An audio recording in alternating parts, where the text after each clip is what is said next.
Okay, I'm going to show you how I use this pole on the scrub. As you can see, you can really get into it and scrub the grass hard here.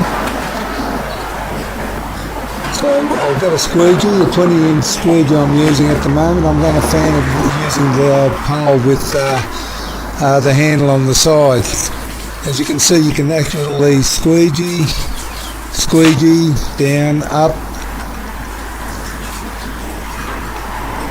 around. As you can see, I'm not bending that far down, and as I get lower, you'll see I can stand straight up and pull it along, flip it around,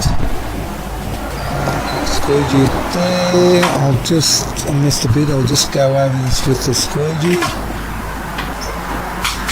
Okay, now I'm going into detail. A lot of people have been saying, I see you squeegee all the time, but I don't ever see your detail. So if I still detail around the edges, sides, the joins of the glass, there's a bit of water, just give it a quick go over. Here too, and just wipe a little bit where I've missed. And of course, do the bottom of the sill, and well, that's about it.